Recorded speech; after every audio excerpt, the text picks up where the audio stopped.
In the 1960s, there was a camp born here in central Vermont. It was born out of this vision that some people had. God was moving in their hearts. And I think God was doing this so that some kids would just come to know God, would come to know each other, and would learn to participate in what we call a community of love. So now, 47 years later, we call it Bethany Birches Camp. So I guess the challenge with anything that you haven't done before is that you don't know how it's going to go. Raising a child, your first child. Raising a camp, your first camp. You don't know. So long ago, we said, hey, we need a building. We built a building. We call it the Pavi. It was a wonderful building. I think it was a wonderful building a while ago, but it's tired. There's parts of it that are broken, and now we know all these features and spaces that we need that just aren't here. Please help! The camp needs a new Pavi. What could be missing? What is broken? Let us show you. The kitchen is tired and needs to be born again. This week, for instance, we have 74 campers, staff, interns, and volunteers, totaling 122 people. The health department wants new surfaces. Our cooks say it's too small. It works, but it's limited. We can't even use it in the winter. Storage. We don't have any. Office. Too small. Hard to find. A nurse station where kids can actually heal. Camp store. We'd like it to be separate from the nurse's closet. There are problems with the foundation and wood rotting. Maybe that's not important though. We could really use some more dry space. So staff stay sane and campers stay dry. I don't know if you noticed, the Pavi doesn't have any walls. We can't use it in the winter. We've been experiencing some of these shortcomings that we've just shown you for the past few years and have come up with a few ideas as to how we might be able to fix them. So why don't you come on and take a look. Oh, I like this drawing. It really helps me understand things. Well, you can see from this drawing that the new Pavi will be a lot bigger than the current Pavi. And one of the things we said we needed was space. Well, to be blunt, it's about twice as big as the current Pavi. Which seems like a lot bigger, but what we did was figured out what spaces we needed and built the new Pavi for that, and this is what we have. The thing that got this whole project started was the kitchen. It was in such bad shape. So here, finally, we have enough space. The walk-in cooler is not in the kitchen. There's enough prep space. Putting the coolers outside the kitchen will make the kitchen cooler for the cooks in the summer. There's 2 walls of the kitchen open so that when campers bring their crates back and when we have to serve from inside, the general flow will be better and make more sense.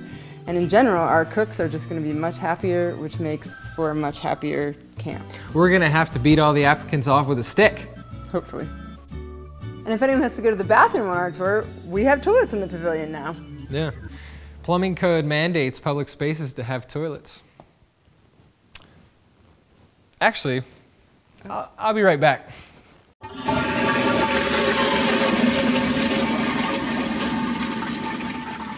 Towels in the bathrooms yet.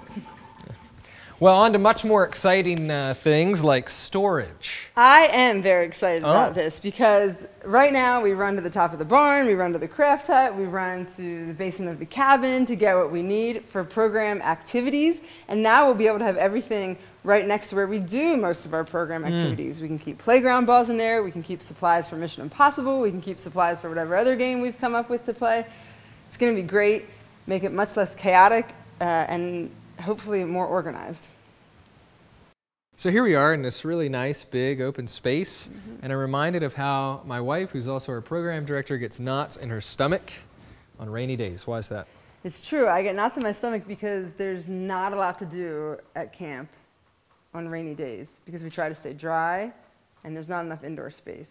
So I'm really looking forward to all of this space to be able to run around inside, be a little more active, and to have a space that will actually stay dry when it rains. Yeah. And this fireplace over here, you're going to be able to not only play cards over there while others are over here running around and doing stuff, you can climb it. Rock climbing. It's going to be pretty sweet. Yeah. One of the things I love most about our current Pavi is that it's outside. And one of the things I hate the most about our current Pavi is that it's outside. Oh yeah, the new Pavi, it manages both. This porch right here, it has a big door on it. I mean, really big, 40 feet by 20 feet. And on the other side, same thing. So in the summer, it's open on two sides, just like it is now. It's what we've come to know and love. And in the winter, we close it, we can heat it, and we can use most of the Pavi for winter program. Not only will we be able to use this space for winter camp, but we have built-in features to this new Pavi that will enhance our winter camp. Picture this. Kids are outside playing in the snow. They come in, their stuff is wet, they're cold. They walk into this new mud room here, and on this side they're wet. They walk in, stuff comes off, they hang it, air is blowing into their gloves and onto their boots, and it's drying as they're running around inside playing. When they come back into the room, it all goes back on, dry, and they go back out to play. So over behind the fireplace and above the kitchen is the office and the nurse's station and some things we really want to show you yet before you go. So come on. So here we are hovering above the new program space, which you can't really see here because we have a second floor now. Yes, we do. And in the second floor, there is a new nurse's station. The nurse's station has moved out of its former closet in the old Pavi and is now large enough to have more than one camper, and the campers can actually rest because they're away from all the commotion. And right across the hall here is the office, which is bigger and findable. So when you drive in, you'll be able to find the office if you need that. And we'll be able to just go right across the hall and hang out with the sick kids.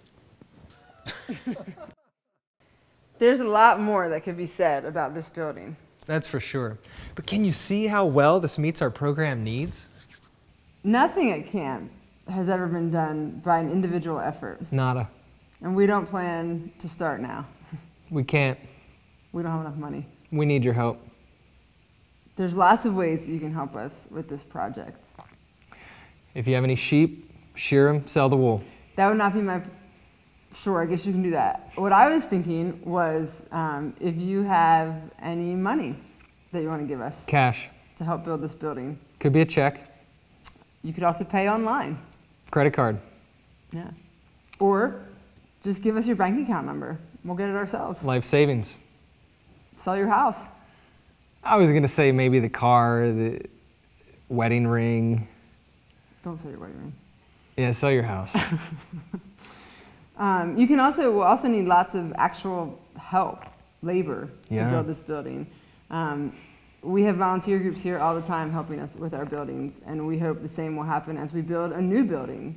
So if you have a skill or a trade, or you just like to paint, let us know, and we'll let you know when you can help. There's going to be a season for skilled laborers and a season for unskilled laborers.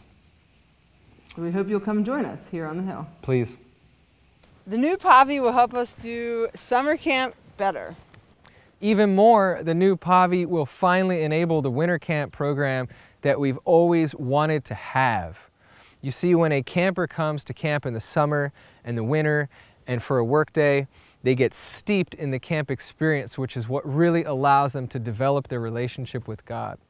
So thank you for being a part of the village that will raise this Pavi.